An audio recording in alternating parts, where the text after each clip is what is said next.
Harare, Zimbabwe's military says it has seized power in a targeted assault on criminals who were causing social and economic suffering, but gave assurances 93-year-old around President Robert Mugabe and his family were safe and sound.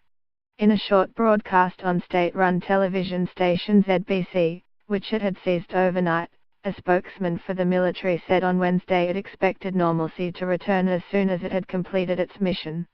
As soldiers and armored vehicles blocked roads to the main government offices, parliament and the courts in central Harare, his spokesman denied that the army's actions were designed to remove Mr. Mugabe from power. The military detained Finance Minister Ignatius Chombo, a government source said.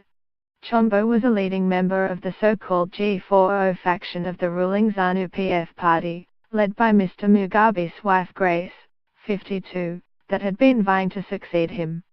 Mr. Mugabe, 93, and his family were safe and their security guaranteed, the spokesman said.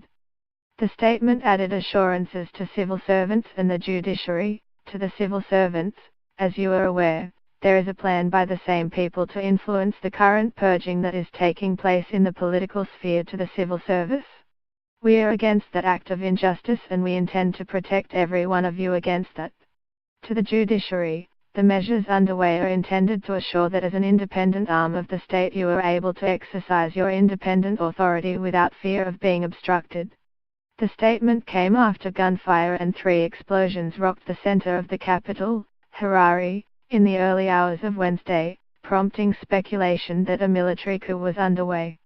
Zimbabwe's envoy to South Africa, Isaac Moyo, earlier dismissed talk of a coup, saying the government was intact. Earlier, the country's ruling party accused the head of the armed forces of treason as troops took up positions around the capital in a dramatic escalation of a dispute with Mr. Mugabe over political succession. The reason for the blasts was not immediately apparent.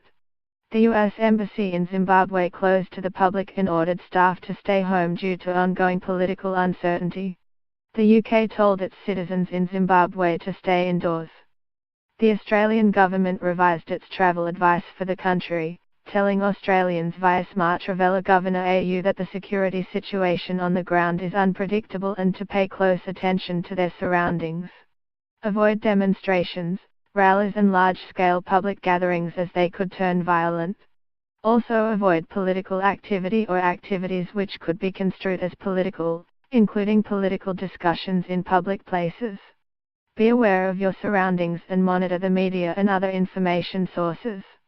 Just 24 hours after Military Chief General Constantino Chiwenga threatened to intervene to end a purge of his allies in the ZANU-PF party, 6 armored personnel carriers drove through thoroughfares on the outskirts of the capital. Aggressive soldiers told passing cars to keep moving through the darkness. Don't try anything funny.